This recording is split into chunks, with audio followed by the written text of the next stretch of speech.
Duterte asked to tackle illegal foreign workers in Legacy, Sona. The President's State of the Nation address, Sona, on Monday made well on the administration's programs to alleviate poverty, build infrastructure and restore peace and order. The Duterte's legacy that he would like to work on during his last years in Malacañang, Communications Secretary Martin Andanar said on Friday.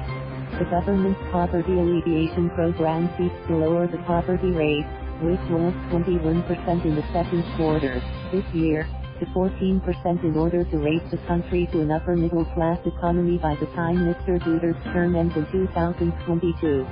Gold standard, the build infrastructure program, on the other hand, aims to raise infrastructure projects to a gold standard to pressure the next president to do better, Andanar said in a radio interview. To re-establish peace and order, the particular focus would be given to the work of the National Task Force to end local communist armed conflict in quelling the 50-year-old insurgency to usher in progress in the provinces.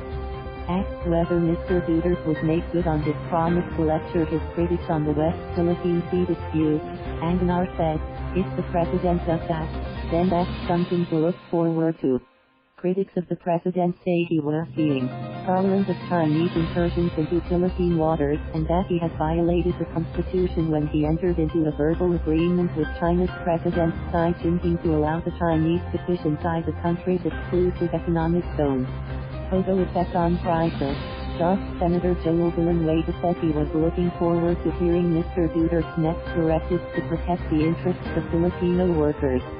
Villanueva also expects Mr. Duterte to tackle other issues concerning the labor sector, such as the influx of illegal foreign workers and the Philippine offshore gaming operations, Pogo, sector, which have affected real estate prices and the local job market.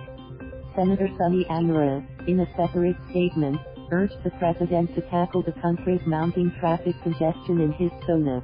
If the President can address the traffic problems faced by the country's major urban areas and give the commuting public the efficient transportation system that they deserve, then I believe a great deal of the criticisms hurled against him on various fronts will be set aside, he said.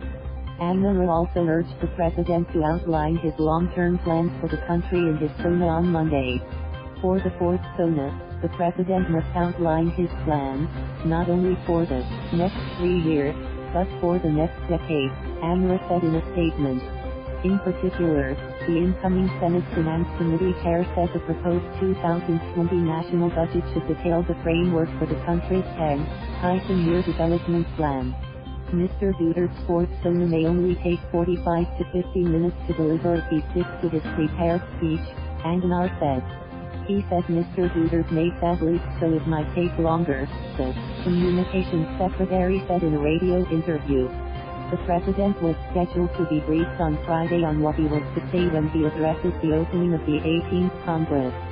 The President himself will edit his speech and the film director Joyce Bernal, who will direct the event for the second time, will attend the briefing, according to Andanar. Thank you for watching.